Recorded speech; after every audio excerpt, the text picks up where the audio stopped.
ఏందన్నా ఇక్కడికి వచ్చి ప్రాబ్లం క్రియేట్ చేస్తున్నారని అంటున్నారు ఏంటి? ఏం లేదన్న 10 నెలల నుంచి మా జియో నెంబర్ 46ని రద్దు చేయాలని మేము గత టీఆర్ఎస్ ప్రభుత్వం వేడుకున్నా కానీ ఈ ప్రభుత్వాన్ని వేడుకున్నా కానీ వీళ్ళు ప్రతిపక్షంలో ఉన్నప్పుడు రేవంత్ రెడ్డి కానీ కోమటిరెడ్డి వెంకటరెడ్డి కానీ దుద్దిళ్ల శ్రీధరబాబు సీతక్క గారి ఉత్తమ్ కుమార్ రెడ్డి గారి మా గవర్నమెంట్ లేదు, మీకు జియో నెంబర్ 46 వల్ల మీకు అన్యాయం జరిగింది, ఓకే, బట్ మా కొరకు మీరు కష్టపడి పనిచేసి మాకు అధికారంలో తెస్తే మీ జియో నెంబర్ 46 ఎత్తేస్తామని చెప్పారన్న వీళ్ళు.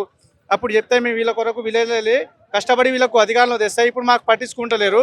జస్ట్ వన్ డే ఏదో కుమారి ఆంటీకి ట్రాఫిక్ జామ్ అయిందని చెప్పేసి స్పందించిన సీఎం మాకు అప్పుడు ఇచ్చిన హామీ ఎందుకు నెరవేరుస్తలేడు? గత 10 నెలల నుంచి మేము నిరాహార దీక్ష చేస్తే అక్కడ ఎమ్మెల్యే హర్షవర్ధన్ రెడ్డి వచ్చారు, చాలా మంది వచ్చారు, కాంగ్రెస్ వాళ్ళు హామీ ఇచ్చారు. ఆ హామీని నిలబెట్టుకొని మాకు తక్షణమే న్యాయం చేయగలరని మా యొక్క మనవి. ఇప్పుడు మేము ఎక్కడికి వెళ్ళినా కానీ 10 నెలల నుంచి కొట్లాడుతున్నా అని మాకు పట్టించుకుంటలేరన్న. దయచేసి మేము దాదాపు 1600 మంది స్టూడెంట్స్ ఉన్నాం, 1600 పోస్టులు కొత్త క్రియేట్ చేసి మాకు తక్షణమే న్యాయం చేయగలరని మేము మనం చేస్తున్నాం. ఇదే విధంగా మీరు టీఆర్ఎస్ ప్రభుత్వం లాగా మీరు కూడా ప్రవర్తిస్తే రాబోయే రోజుల్లో మీకు పుట్టగత్తలు ఉండవని మేము ఇక్కడ నుంచి మేము హెచ్చరిస్తున్నాము. అంటే ఒక పుకారు అయితే బయటకు వచ్చింది, రేవంత్ రెడ్డి కుమారాంటి ఫుడ్ టేస్ట్ చేయడానికి వస్తున్నారు, ఇవన్నీ దృష్టిలో పెట్టుకుని ఇక్కడ రావడం జరిగిందా మీరు? రేవంత్ రెడ్డి గారు ఇక్కడ వస్తున్నారని చెప్పేసి మేము సోషల్ మీడియాలో విని ఇక్కడ వైరల్ అయింది కాబట్టి మా సమస్య దృష్టికి ముఖ్యమంత్రి దృష్టికి తేవాలని మేము ఇక్కడికి రావడం జరిగిందన్న. ఓకే, తక్షణమే మాకు న్యాయం చేయగలరని మేము మీ మీడియా ద్వారా వారికి వేడుకుంటున్నాము. అంటే మీకు ఏమన్నా ఐడియా ఉందా, మీకు ఎవరన్నా చెప్పారా రేవంత్ రెడ్డి గారు ఈ రోజు ఇక్కడికి వస్తున్నారని? లేనా సోషల్ మీడియా వైరల్ అయితేనే మేము ఇక్కడికి రావడం జరిగిందన్న. ఇప్పుడు మరి వాళ్ళు మీరు రావడం వల్ల ఆవిడ బిజినెస్ దెబ్బతినే అవకాశం ఉంటుందని వాళ్ళ అబ్బాయి గారిని వాళ్ళు మాట్లాడుతున్నారు. లేదన్నా ఆమెకు డిస్టర్బెన్స్ చేయడం మా ఉద్దేశం కాదు. ఎందుకంటే ఎవరైనా రోడ్ మీద బతికేటోళ్ళకు పొట్టగొట్టడం అది కాదు. కాకపోతే ఆంటీ ఫేమస్ అయింది కాబట్టి ఇక్కడికి వెళ్తే మా సమస్య అక్కడ దాకా వెళ్తుంది కాబట్టి మేము ఇక్కడ వచ్చి నిరసన వ్యక్తం చేయడం జరుగుతుందన్న. ఎవరిని పొట్టగొట్టడం కాదు, ఎవరిని డిస్టర్బెన్స్ చేయడం కాదు, ఏదో ఇక్కడ వచ్చి సమస్యను పై దృష్టికి వెళ్తాను ఇక్కడికి రావడం జరిగిందన్న. ఈ రోజు ఇక్కడికి రావడానికి గల కారణం ఏంటి? ప్రత్యేకంగా కుమార్ ఆంటీ షాప్ కి రావడం కారణం ఏంటి చెప్తాను అన్న. మీరు ఒక క్వశ్చన్ అడిగారు, తెలంగాణలో పుట్టిన మేము, తెలంగాణలో చదువుకున్న మేము విద్యార్థులము, మెరిట్ స్టూడెంట్స్, గ్రామీణ ప్రాంత విద్యార్థులము. మేము గత 8 నెలల పాటు తిరిగినా కూడా మాకు ఎలాంటి హామీ ఇవ్వకుండా చేస్తామని చెప్పేసి శ్రీనివాస్ రేవంత్ రెడ్డి సార్ మాకు స్పందించలే. కానీ ఒక్కరోజు ఇక్కడ కుమారి ఆంటీ హోటల్ దగ్గర ట్రాఫిక్ జామ్ అవుతుందని చెప్పేసి ఒక ట్వీట్ పెడితే ఒకటే రోజులో స్పందించిండు. మరి మేము 8 నెలల పాటు తిరుగుతున్నాం, తెలంగాణలో పుట్టినటువంటి మేము బిడ్డలము, మరి మా బాధ నీకు తెలవట్లేదా? మరి మాకు నువ్వు స్పందించామని చెప్పేసి ఒక చెప్పడానికి వచ్చినాం. కానీ ఇక్కడ మేము ఏదో సీన్ క్రియేట్ చేయాలని చెప్పేసి రాలేదన్నా. మేము మా యొక్క ఆవేదన సార్కి తెలవాలి, ఇకనైనా మా గురించి స్పందించి మాకు న్యాయం చేయాలని చెప్పేసి మేమైతే వేడుకుంటున్నాం అన్న. మీకు ఏమైనా ఇన్ఫర్మేషన్ ఉందా ఈ రోజు రేవంత్ రెడ్డి గారు ఇక్కడ వస్తున్నారని చెప్పి? ఇప్పుడు ఎవరి సమస్య లేదు, మేడం ఒక్కటే ఇప్పుడు అయింది. మేడం దగ్గర ఏం జరిగినా వైరల్ అవుతుంది. మేము మేడానికి ఇంత పత్రాలు ఇద్దామని వచ్చినాం.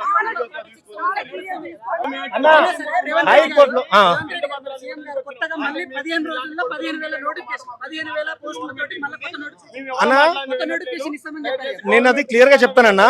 చాలా మంది కొత్త నోటిఫికేషన్ చెప్పేసి అనుకుంటున్నారు. ఆ మాటలు ఎవరికి అర్థం కావట్లేదు. ఇప్పుడు 15,000 అనేది కొత్త నోటిఫికేషన్ కాదు అన్న. ఆల్రెడీ 2022 ఎప్పుడైతే ఏప్రిల్ వచ్చినాయో పాత నోటిఫికేషన్, దాన్ని వీళ్ళు మేము భర్తీ చేయబోతున్నాం అంటే వీళ్ళ అకౌంట్ లో వేసుకోనికి అలా మాట్లాడుతున్నారు. కొత్త నోటిఫికేషన్ కాదు. కంప్లీట్ అయిపోయింది. రిజల్ట్ కూడా అనౌన్స్ చేసేసారు. మీరేంటంటే జియో నెంబర్ 46 అప్లై చేయడం వల్ల మీ జాబ్ కోల్పోయారని మీ బాధతో మీరు వచ్చారు. చాలా మంది ఏమంటున్నారంటే జియో నెంబర్ 46 రద్దు చేసి టోటల్ గా కాన్సి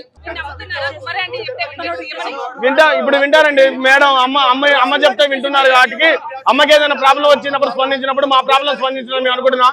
అమ్మకి మేము కొడుకులు లాంటి వాళ్ళమే కదా, మా బాధ విన్నదా? అమ్మ వింటది కదా. మేము అందుకని అది కనుక్కుందామని వచ్చినాం. ఇక్కడ మీదే మీడియా కోసం రాలేదు. 8 నెలల నుంచి పోరాడుతున్నాం అండి. ఇంకెంతకని చేయమండి. ఒక చిన్న సమస్య వచ్చినందుకు ఎట్లా అంటే, మేము లేకపోతే ఆమె చేసేది ఆమె కొడుకుల కోసమే కదా. ఆమె చేసేది ఆమె కొడుకుల కోసమే కదా. మేము కూడా ఆమె కొడుకులు లాంటి వాళ్ళమే కదా. మా సమస్య విన్నదంటారా? తెలంగాణలో పుట్టి గ్రామీణ ప్రాంతాల్లో అండి. ఇన్ని రోజులు ఏమో ఇంటికి వెళ్ళలేకపోయినాం, ఇప్పుడే ఇంటికి వెళ్తున్నాం. మా 4 రోజుల మీద 8 మంది సుప్రీంకోర్టు లాయర్లు పెట్టడం ఏందండి మా మీద. మేము ఒక్కొక్కరు 1000 రూపాయలు వేసుకుని హైకోర్టులో గెలిచినాం. మా మీద పోయి మళ్ళీ 8 మంది సుప్రీంకోర్టు లాయర్లు పెడితే మేము కిడ్నీలు అమ్ముకోవాలండి. ఆపరేషన్ చేసుకుని కిడ్నీలు అమ్ముకొని మళ్ళీ లాయర్ని పెట్టుకోవాలి. 20 లక్షలు అడిగిండండి లాయర్ పోతే, సుప్రీంకోర్టు లాయర్. మేము ఎక్కడి నుంచి తేవాలండి? మేము పేదవాళ్ళం ఎక్కడి నుంచి తేవాలి?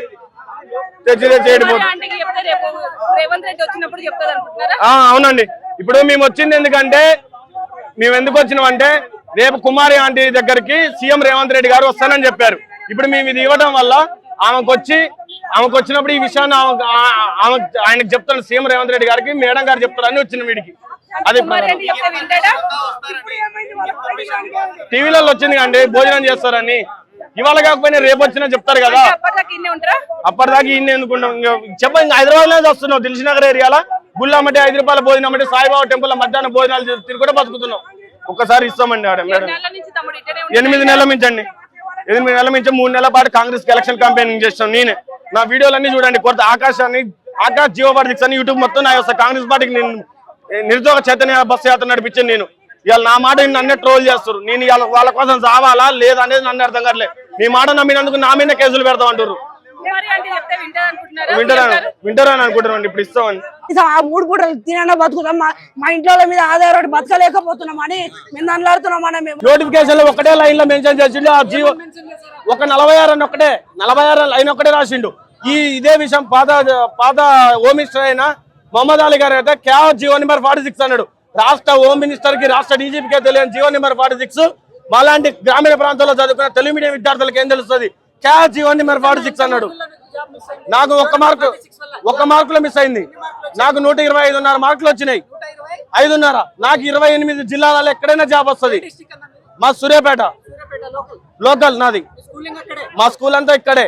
కానీ ఇక్కడ దొంగ సర్టిఫికేట్లు అవన్నీ పెట్టుకొని 80, 70, 90 మార్కులకే ఉద్యోగాలు ఇచ్చిండు. మేము మొదట్లో నేను నోటిఫికేషన్ క్లియర్ గా చెప్పుంటే కొట్లాడితే తప్పు. 16 నెలల పాటు ఈవెంట్స్ అయిపోయింది, మీ ఫిలిమ్స్ అయిపోయింది, ఈవెంట్స్ అయిపోయింది, మెయిన్స్ అయిపోయింది, సర్టిఫికేట్ వెరిఫికేషన్ అయిపోయింది. అప్పటి వరకు నరమానవుడికి కూడా తెలియదు ఈ విషయం. ఆ బోర్డు చైర్మన్ తప్ప. మళ్ళీ మీరు అనొచ్చు జీవో నెంబర్ 46 పబ్లిక్ డొమైన్ లో ఉందిగా, మీరు కొట్టుకొని చూడొచ్చు. అప్పటి వరకు ఎవరు అప్లోడ్ కూడా చేయలేదు. కోర్టులోనే 2000 కట్టి మేము తీసుకున్నాం.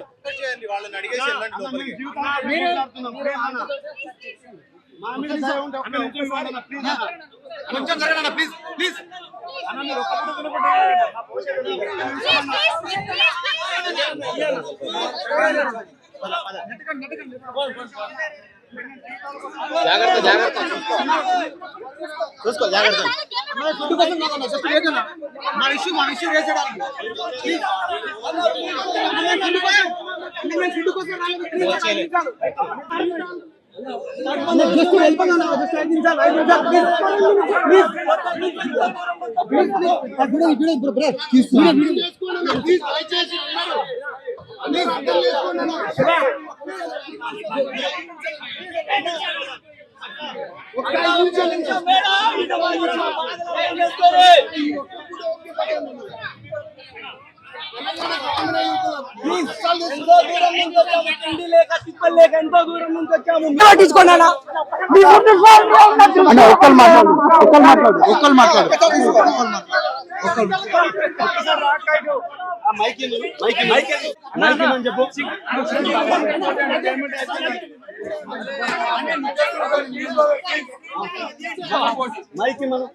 అక్క సాక్షాత్ సీఎం రేవంత్ రెడ్డి స్పందించారు అక్క. మీరు చెప్తే మా బాధ సార్ దృష్టికి వెళ్తుంది అక్క. అక్క మీ తమ్ముళ్ళు లాంటి వాళ్ళము, మాకు 130 మార్కులు వచ్చినాయి, అయినా మాకు ఉద్యోగం ఇవ్వలేదు. మీరు ఖచ్చితంగా వినతి పత్రం తీసుకోవాల్సిందే అక్క. ఈ వినతి పత్రం మీరు తీసుకోండి అక్క. మా జీవితాలతో సంబంధం లేదు అక్క. ఇక్కడ తినే వాళ్ళు కూడా మాలాంటి నిరుద్యోగులే, ఇక్కడ ఫుడ్ చేస్తున్న వాళ్ళు కూడా మాలాంటి నిరుద్యోగులే అక్క. అక్క రండి అక్క. థ్యాంక్ యూ సో మచ్ అక్క. Thank you so much.